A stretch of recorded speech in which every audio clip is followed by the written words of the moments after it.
Catherine Bernardo, abay rumesback sa ilan sa mga nambabash sa kanya dahil sa naging desisyon natin ito dahil meron pong panibagong ganap itong si Miss Catherine Bernardo kung saan tinurot si Miss Catherine Bernardo na magluto at magkape. Ano kayang exciting part na ito, no? Super excited nang sumugod sa World Trade Center sa Pasay City ang solid fans ni Catherine Bernardo noong nakaraang or Biyernes, May. Siguradong dadalo si Kat sa biggest negosyo event, no, of the year. Kaya naman ngayon pa lang ay handang-handa naman sumugod doon. So,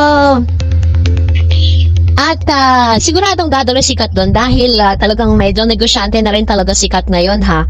Naghanda lang sumugod doon sa mga fan para makita at suporta ng aktres at ang mga produktong ini-endorso niya.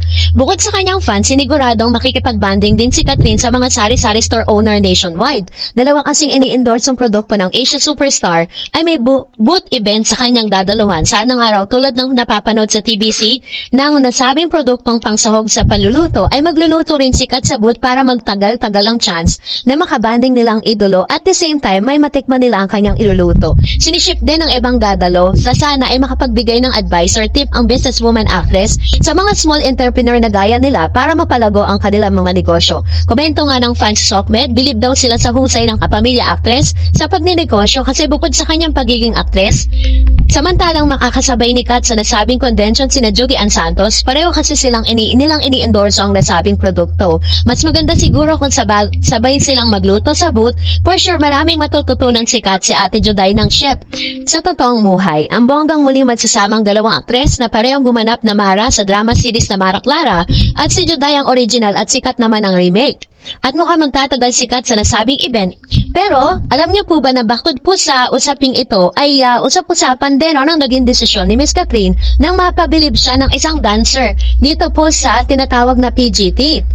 Diretso na sa live semifinals ang Filipino-Canadian jazz dancer na si Jasmine Flores matapos masungkit ang Golden Buzzer ng Asia Superstar na si Catherine Bernardo. Kinahangaan ng judges ang kakaibang contemporary dance act ni Jasmine na may blend na jazz, ballet at acrobatics.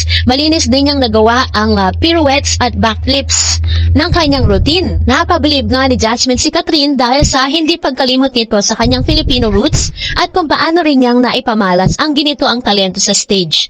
Nakakuha nga ang dalaga ng standing ovation sa lahat ng judges. Ayon na kay FMG, natuwa siya na naipakita ni Jasmine ang iba't ibang klase ng movements mula jazz hanggang acrobatics. Proud Pinoy naman si Eugene Domingo habang pinapanood niya ang babaeng nagpapakitang gilas sa kanyang talento. May tuturing ni Donnie Pangilinan na rare makita ang jazz dancing act ni Jasmine sa PGT stage.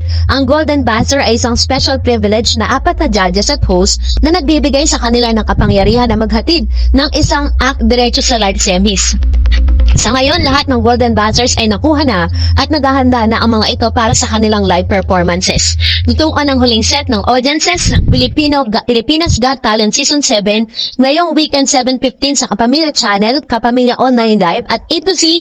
Available din ang programa sa sabing time slot sa TV5 tuwing Sabado at 7:45 PM naman tuwing Linggo. So, bukod pa dito ay akala natin parang all is well and ends well, no? Pero, alam niyo po ba na katakot-takot po na at napambabatikos ang inabot ni Miss Catherine Bernardo dahil sa naging desisyon nito. Inulan ng hindi pagsang-ayon na komento at pambabatikos sa social media ang pagbibigay ni Catherine Bernardo ng Golden Buzzer sa jazz dancer na si Jasmine sa Pilipinas Got Talent Season 7. Mas marami raw kasi ang deserving na Golden Buzzer sa binigay ni Catherine sa Pinay na lumaki sa Canada. Maraming audition na kasi ang pinagdamutan ng nasabing pribilehiyo. Maraming umasa sa Golden Buzzer dahil ito ang nagsisilbing ticket sa isang kalahok para dumiretso sa live semifinals ng PGT. Actually, matagal-tagal na rin na-tape ang nasabing episode pero nitong linggo lang ipinalabas. Kaya naman matapos ang performance si Jasmine ay sakalang nag-trending ang pambabatikos kay Catherine. Sa mismong official Facebook page nga ng PGT mababasa ang mga hindi ka nais-nais na comments against Kat. May mga nag-repost ng actual FB post ng PGT para lang talakan ang pagiging bias di umano ng actress. Kleenex kasi ng nasabing contestant na idol niya si Kat, kaya raw siguro pinaboran ito ng actress. Napanood namin ang nasabing segment at magaling naman si Jasmine na todo-todo ang pagsayaw at pagtumbling-tumbling sa stage. Habang pinapanood ang pagsasayaw ni Jasmine, ay obvious na aliw ang Asian superstar sa performance si Just Dancer. Sa katunayan, napastanding ovation pa nga ang apat na judges matapos sumayaw sa stage si Jasmine. Nag-guest naman si Eugene Domingo, Donnie Pangilinan, Freddy Garcia at sikat sa nasabing performance. Okay na raw sana yung apat yung yes, pero parang OA na raw ang pagbibigay pa ni Catherine ng Golden Buzzer kay Jasmine. Narito ang ilang mga komento ng avid viewers ng Talent Search Show. Sabi nila, I appreciate Catherine's opinion. However, based on my assessment of Jasmine's audition, I anticipated 4 affirmative votes rather than a Golden Buzzer. In my professional opinion, several others contestants were equally deserving of a Golden Buzzer. Golden Buzzer, binaba mo standard ng PGT highs. Kaya kinikengkoy na lang yung PGT eh. I don't think Miss Catherine really deserved to be a judge. 4 yeses would have been enough, but the Golden Buzzers seems to be wrong. There are many who can do better than was shown. Not a Golden Buzzer worthy for me. Good na yung 4 na yeses, sabi niya. Pero syempre, the rescue ang solid fan sikat, dapat daw i-respect ng mga taong desisyon at opinion ng kapamilya actress. Saka magaling naman daw talaga yung award ng idol nila ng Golden Buzzers ticket sa live semifinals round. Deserving naman daw ni Jasmine. Oh well, sabi ng ibang mga netizen, respect others' opinion even you disagree. Tama nga naman, diba?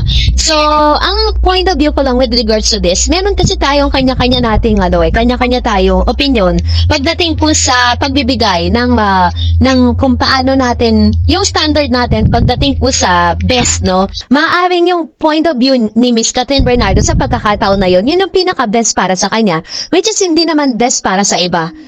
Tandaan po natin na we have our own may sarili-sarili tayong judgment, 'di ba? At hindi rin naman din talaga maiiwasan ng iba na makapagkomento patungkol sa bagay na ito. Maaaring sila ay hindi nagagalingan, pero silang mga judges na naroon na nakasaksi doon po sa galing at stunt na ginawa ni Jasmine, ay posible po talaga na sila po ay namangha doon po sa talentong ipinakita nito. Kaya no wonder na pa-yes itong mga to, no? So, tulad po ng sinabi ng ilang mga netizen doon po sa comment section, let's respect others' opinion even you disagree. And that's it for today. For more videos and updates, please don't forget to like and subscribe, and please don't forget to follow my Facebook page.